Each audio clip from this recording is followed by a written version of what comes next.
Hey, what's going on, my friend? It's Jeff Newport from ChasingStrength.com. And in today's video, we are asking and answering the question, is Dr. Peter Attia wrong about the importance of VO2Max and VO2Max training? Of course, you probably know who Dr. Peter Attia is.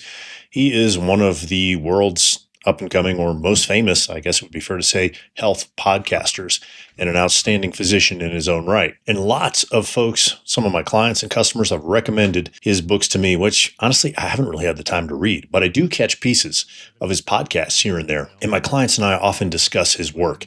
One of the things he's become best known for recently is his emphasis on training your VO2Max to improve your health and longevity.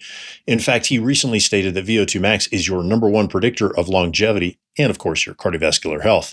What is VO2Max, you might be wondering? Well, it's the measure of the volume of maximum oxygen uptake, or, the amount of oxygen you consume maximally, okay? So the goal of VO2Max training is to improve your aerobic capacity, right? Your mitochondrial function, mitochondrial, your cells' powerhouses, and reduce your cardiovascular disease risk. Now, some of Dr. Attia's key points are: 1, use an 80-20 balance between zone 2 and zone 5 intensity. 2, train zone 2 from 4 to 6 hours a week optimally. And 3, train zone 5 1 to 2 times a week for 60 minutes max. Okay, let's just stop right there, okay? For optimal VO2 max training, you need to train your cardiovascular system approximately 5 hours a week minimum, all right? And that's my and probably yours biggest problem, okay? Or said more grammatically correct, and probably your biggest problem. Most of us don't have 5 hours a week to allot for just cardio. Okay, I get it. It's important, man, but I don't have 5 hours in my schedule to tack on extra to my current training load, okay? Because most of us still need to train for strength, and we still need to focus on our joint health, right? Stability, mobility, flexibility, and most importantly, we have a life, right? It's not that I disagree with Dr. Attia per se. I just disagree with his approach, okay? Why? Well, there are several reasons. First, if you have lower back, hip, knee pain, stiffness, tightness, one of the best ways to make that worse is to actually engage in high repetition cardio. Why? It ingrains those negative compensatory movement patterns and muscle imbalances, the things that are actually causing the stiffness, tightness, and pain. It ingrains them deeper into your central nervous system.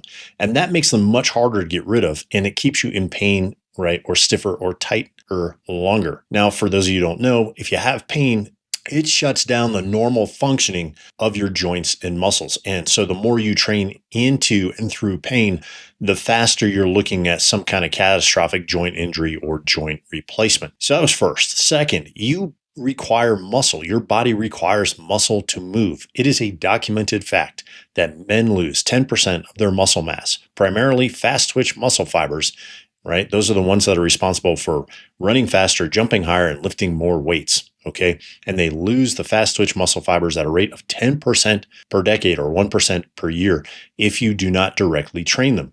These are important for those reasons, right? Primarily because they keep you strong and reactive, for lack of a better term.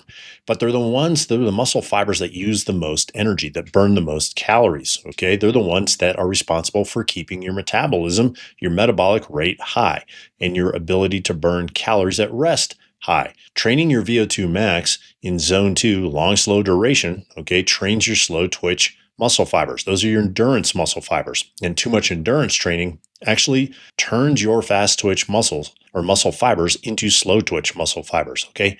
And that is exactly the opposite of what we're looking to do. So that's second. Third, too much cardio, and that's relative to the individual, okay, increases circulating cortisol levels, right? And that is bad because increased circulating cortisol levels decreases 4 things, right? Decreases your testosterone levels, which are already low in most of the 40 plus crowd. And that makes you feel more tired, more prone to depression, and more likely to lose muscle mass. It also decreases the number of fast twitch muscle fibers you have. We just touched on that briefly, right? Which are the ones you lose the fastest and need the most over 30. Okay. Number 3, too much cardio relative to the individual increases systemic fatigue, which is a struggle for many men already, right? Many guys over 40 are chronically tired, and we just don't need more of that. And finally, too much cardiovascular exercise relative to the individual can actually have the opposite effect that we're looking for. It actually can damage your mitochondria if it's programmed incorrectly, which doesn't sound like that big of a deal until you realize that mitochondrial damage, leads to mitochondrial death, which then leads to your death. Okay. So no bueno. So again, it's not that I disagree with Dr. Attia's interpretation of the research. I just disagree with his solutions.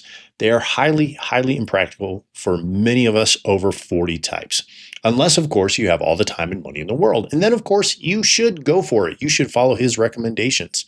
Absolutely 100%. But if that's not you, if you don't have all the time and money in the world, what should you do instead? All right. Well, first, you should focus on your joint health. Okay. It's a well-known fact that the reason people end up in nursing homes, apart from Alzheimer's and dementia, is that they lose the ability to move. In other words, they lose their mobility. Now, why is that? Well, we'll cover that in a second. But first, get rid of your joint limitations to the best of your ability. Okay. If you're chasing that, insert your pet lift here, right? Whatever that lift is, right? The 600-pound deadlift, the 400-pound squat, the whatever, right? The 4-wheel bench press, okay?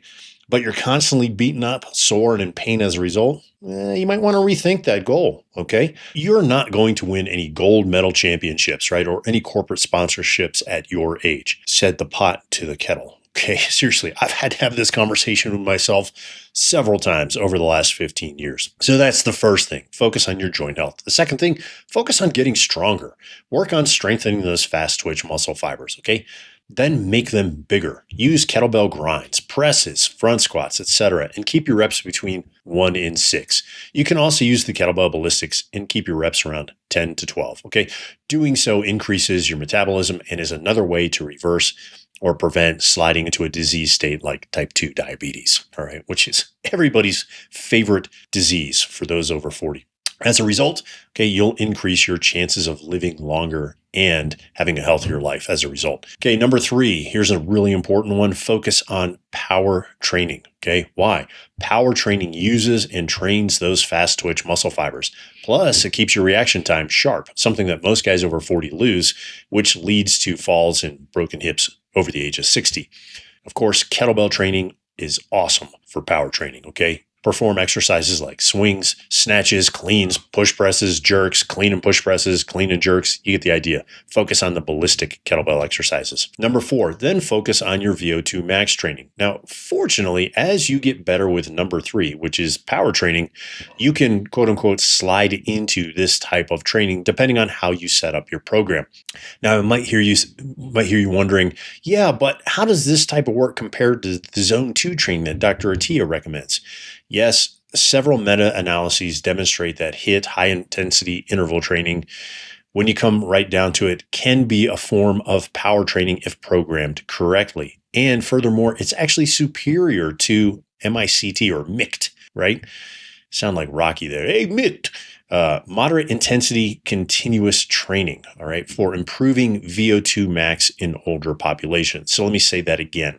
According to the research, in older populations, so maybe that's like guys our age, the HIIT training is superior to the MICT training for improving your VO2Max, assuming that you program your HIIT, your high intensity interval training, correctly. But you can still add in 1 or 2 Zone 2 sessions a week if you have the time. So what if you need a kettlebell power training program, right, that you can use to improve your VO2Max? Well, I'll leave a link to 3 of my best power training kettlebell programs in the video description below. So to wrap up, as you can see, it's not that I think Dr. Attia is wrong, okay? I just think that based upon my experience over the last decade working with guys over 40, right, his recommendations are just highly impractical. At the end of the day, if you use intelligently programmed kettlebell training, right, you'll get most of the results you're looking for to improve your VO2Max, but without the time suck, okay? Hopefully you found this video helpful. If you did, click the like button, smash the subscribe button, share this with a friend, leave me a comment in the comment section below. What kind of kettlebell training have you used to improve your VO2Max, if any, and how did you measure it? Until next time, my friend, stay strong.